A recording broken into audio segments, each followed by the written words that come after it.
Nous voici à Poigny-la-Forêt, dans les Yvelines, chez Françoise Cotier, dans ce jardin qui est considéré comme l'un des plus beaux d'Île-de-France, puisqu'il a été primé comme tel. Et regardez cet étang.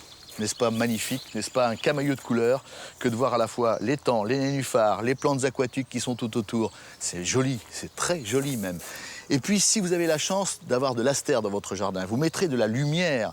Ces astères sont là, qu'elles soient à fleurs simples, à fleurs doubles, qu'elles soient à port érigé ou à port souple, elles apportent toute la beauté à votre jardin. Et puisque c'est maintenant qu'on installe l'astère dans le jardin, nous allons en parler avec Valérie Chancel. Non seulement on l'admire, mais on l'installe. N'est-ce pas, Valérie Chancel? Oui, bonjour Laurent. Bonjour.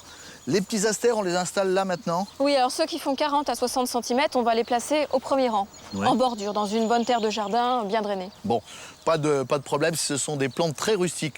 Les astères de haute taille. Alors ceux-là, on va les placer au fond de la plate-bande. Oui. Ici, et on s'aperçoit que ces astères ont tendance à plonger un peu. Oui, il faut les tutorer parce que sinon ils s'affaissent complètement. Alors, le tutorage. Et là, il y a une petite astuce que notre amie Valérie va vous montrer. Comment procéder? Vous prenez du fer à béton et regardez comment elle fait. Elle se sert d'un tonneau comme forme, en quelque sorte. Elle va donner une forme arrondie à son fer à béton. Ensuite, avec ses petits bras musclés, elle va relever ces mêmes fers à béton pour en faire des pieds, tout simplement. Et il suffira ensuite, au moment de la plantation, de mettre cette forme, de la mettre au pied de l'astère. N'est-ce pas facile? Bravo Valérie.